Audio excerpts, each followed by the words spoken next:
कहानी की शुरुआत होती है रात के अंधेरे में आसमान में चमकते हुए एक अजीब से टूटते तारे से। ये कोई आम तारा नहीं है, बल्कि एक उल्का पिंड जैसी चीज है जो सीधे आकर न्यूयॉर्क के सेंट्रल पार्क में गिरती है। लेकिन ये कोई पत्थर नहीं था। ये दरअसल एक बेहद शक्तिशाली मैग्नेटिक ऑर्ब यानी एक रहस्यमयी गोला था। ठीक उसी पल सेंट्रल पार्क के पास रहने वाली एक सिंगल मदर जीना और उसका मासूम बेटा जोश अपने घर की छत पर खड़े होकर तारे देख रहे होते हैं। अचानक वो ऑर्ब सीधे आकर जोश के कमरे की खिड़की तोड़ता हुआ उसके एक्वेरियम में जा गिरता है। जोश उसे एक नॉर्मल स्पेस रॉक समझकर अपने पास रख लेता है। अब कहानी 3 महीने आगे बढ़ती है। न्यूयॉर्क के बीचों बीच समुद्र के किनारे रात के सन्नाटे में पानी में से एक अजीब सा आदमी बाहर निकलता है। दिखने में वो एक लंबा सूट बूट पहना हुआ सीधा साधा इंसान लगता है, लेकिन असली ट्विस्ट यहाँ है। ये आदमी कोई इंसान नहीं है, बल्कि एक विशालकाय ह्यूमनॉइड स्पेसशिप है। इस स्पेसशिप के अंदर निल्सर नाम के एक दूर दराज के ग्रह से आए लगभग 600 बेहद छोटे आकार के एलियंस मौजूद हैं। इस स्पेसशिप का नाम है डैव और इसे कंट्रोल कर रहा है इनका कैप्टन, जिसे भी वही एक्टर प्ले कर रहा है। कैप्टन का मकसद बहुत साफ है। उन्हें वो ऑर्ब वापस ढूंढना है जो 3 महीने पहले धरती पर गिरा था। अगर वो ऑर्ब उन्हें नहीं मिला तो उनके अपने ग्रह निल्सर की सारी एनर्जी खत्म हो जाएगी और उनका पूरा अस्तित्व मिट जाएगा। लेकिन उस ऑर्ब का इस्तेमाल करके वे धरती के सारे महासागरों का पानी सोखने वाले हैं, जिससे धरती पूरी तरह तबाह हो जाएगी। अब समस्या यह थी कि डैव, जो कि एक रोबोटिक इंसानी स्पेसशिप है, को इंसानों की दुनिया, उनके चलने, बोलने और व्यवहार करने का रत्ती भर भी अंदाजा नहीं था। स्पेसशिप के अंदर बैठा कैप्टन अपने क्रू मेंबर्स को ऑर्डर देता है कि इंसानों की भाषा और कल्चर का डेटाबेस स्कैन किया जाए। जब डैव सड़क पर पहला कदम रखता है तो उसकी चाल इतनी अजीब होती है जैसे कोई पुतला चल रहा हो। वो चेहरे पर एक बेहद अजीब और आर्टिफिशियल मुस्कान बनाए रखता है। रास्ते में जब कोई इंसान उससे टकराता है या नमस्ते करता है तो डैव का कंट्रोल रूम हड़बड़ी में गलत कमांड दे देता है, जिससे डैव अजीबोगरीब आवाजें निकालने लगता है और रोबोटिक अंदाज में हाथ मिलाने लगता है। आसपास के लोग उसे कोई पागल या सनकी समझकर इग्नोर करते हैं। डैव के अंदर बैठे कैप्टन और उसके सेकंड इन कमांड को समझ आ जाता है कि अगर वे इंसानों के बीच घुल मिल नहीं पाए तो उनका मिशन पूरा होने से पहले ही फेल हो जाएगा। इसलिए वे तुरंत अपने स्कैनर्स ऑन करते हैं ताकि उस ऑर्ब के सिग्नल को ट्रैक किया जा सके। स्कैनर की मदद से डैव को ऑर्ब के सिग्नल की लोकेशन मिलती है। वो सीधे उसी दिशा में जाने लगता है। रास्ते में सड़क क्रॉस करते वक्त डैव ध्यान नहीं देता और जीना की कार सीधे आकर डैव से टकरा जाती है। टक्कर इतनी जोरदार होती है कि कोई भी आम इंसान सीधे हॉस्पिटल पहुंच जाता या मर जाता। लेकिन क्योंकि डैव मेटल और एडवांस्ड टेक्नोलॉजी से बना एक स्पेसशिप था, उसे खरोंच तक नहीं आती। वो तुरंत उठकर खड़ा हो जाता है और बिल्कुल नॉर्मल बिहेव करने की कोशिश करता है। जीना बेहद डर जाती है और उसे लगता है कि उसकी कार से एक्सीडेंट हो गया है। वो बार बार डैव से पूछती है कि क्या वो ठीक है। डैव अपने सिस्टम से जवाब सर्च करता है और बहुत ही रोबोटिक टोन में कहता है, आई एम ओके। जीना को उस पर तरस आता है और वो उसे डॉक्टर के पास ले जाने की जिद करती है। डैव को लगता है कि अगर वो इस महिला के साथ रहेगा तो शायद उसे अपने मिशन में आसानी होगी। जीना उसे अपने साथ अपने घर ले आती है और यहीं पर किस्मत का सबसे बड़ा खेल होता है। डैव उसी घर में पहुंच जाता है जहां वो छोटा बच्चा जोश रहता है, जिसके पास वो रहस्यमयी ऑर्ब है। जब डैव घर में कदम रखता है तो जोश उसे बड़े ध्यान से देखता है।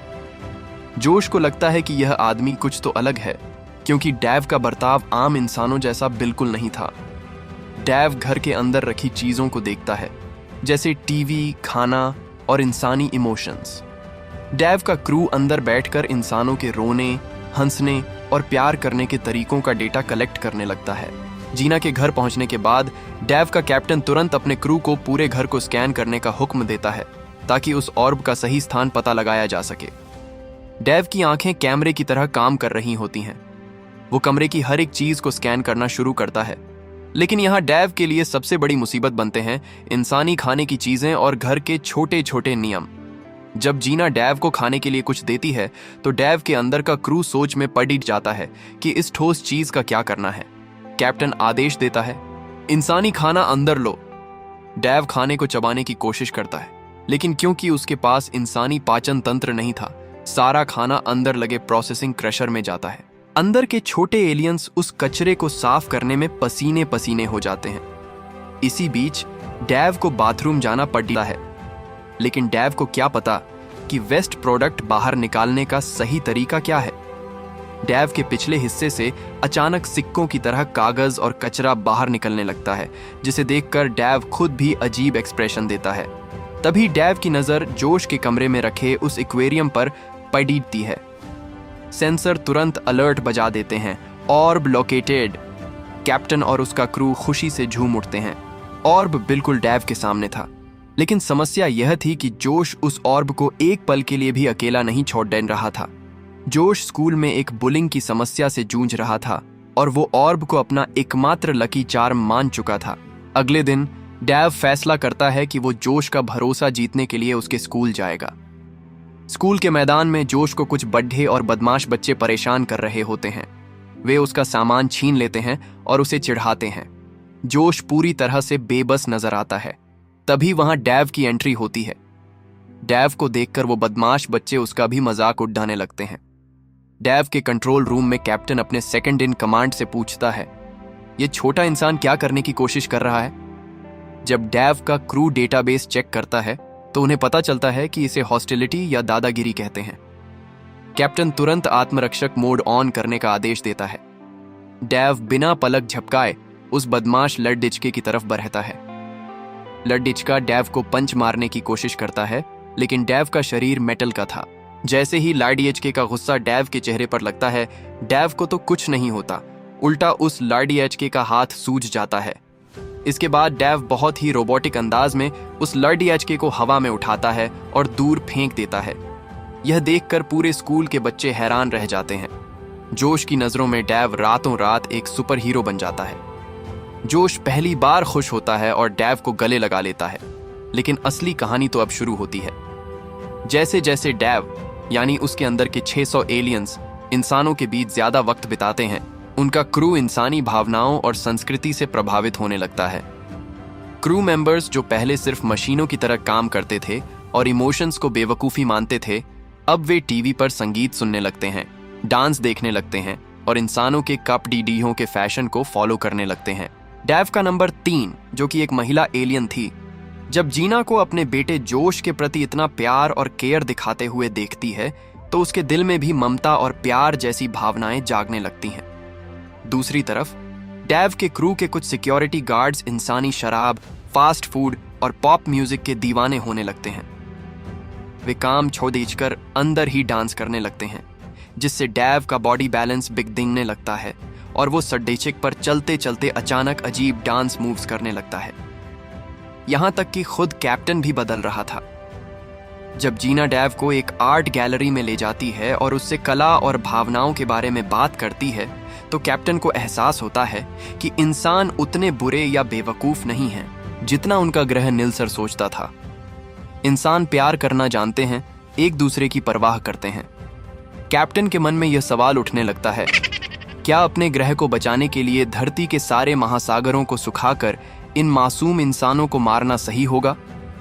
लेकिन हर कहानी में एक विलन होता है। डेव का सेकंड इन कमांड नंबर 2 बिल्कुल भी नहीं बदला था। वो एक कट्टर और सख्त एलियन था। उसे लगता था कि कैप्टन कमजोर पड़ रहा है और इंसानी भावनाओं के चक्कर में अपना असली मिशन भूल रहा है। एक रात जब जोश सो रहा होता है, डेव का क्रू ऑर्ब को चुपचाप चुराने का प्लान बनाता है। डेव दबे पांव जोश के कमरे में जाता है और एक्वेरियम से उस ऑर्ब को निकाल लेता है। मिशन पूरा हो चुका था। ऑर्ब उनके हाथ में आ गया था। लेकिन जैसे ही डेव ऑर्ब लेकर बाहर निकलने लगता है, जोश की आंख खुल जाती है। जोश डेव को ऑर्ब ले जाते हुए देख लेता है। जोश की आंखों में आंसू आ जाते हैं। वो डेव से कहता है, मुझे लगा था तुम मेरे दोस्त हो, लेकिन तुम भी बाकी सबकी तरह झूठे निकले। यह बात सीधे जाकर कैप्टन के दिल पर लगती है। कैप्टन को अपनी गलती का एहसास होता है। वो ऑर्ब को वापस जोश को देने का फैसला करता है, लेकिन ठीक इसी वक्त नंबर 2 बगावत कर देता है। नंबर 2 कैप्टन पर हमला कर देता है और उसे कंट्रोल रूम से हटाकर खुद डैव का नया कैप्टन बन जाता है। नंबर 2 का मकसद अब साफ था, ऑर्ब को एक्टिवेट करना और धरती के सारे पानी को सोखकर इंसानों को खत्म कर देना। कहानी अब अपने सबसे रोमांचक मौतदाज पर पहुंच चुकी है। डैव के शरीर के अंदर तख्ता पलट हो चुका था। नंबर 2 ने कैप्टन को बंदी बना लिया था और डैव के पूरे सिस्टम पर अपना कंट्रोल जमा लिया था। नंबर 2 का इरादा बहुत खतरनाक था। वो किसी भी कीमत पर उस ऑर्ब को एक्टिवेट करके अपने ग्रह निल्सर भेजना चाहता था, भले ही इसके लिए पूरी धरती तबाह क्यों ना हो जाए। दूसरी तरफ बाहर की दुनिया में डैव के लिए मुसीबतें और बेरेट जाती हैं। पुलिस ऑफिसर डूली, जो शुरू से ही शहर में हो रही अजीबोगरीब घटनाओं और सेंट्रल पार्क में गिरे उस उल्कापिंड की जांच कर रहा था, वो डैव पर लगातार नजर रखे हुए था। डूली को पूरा शक हो चुका था कि डैव कोई साधारण इंसान नहीं है।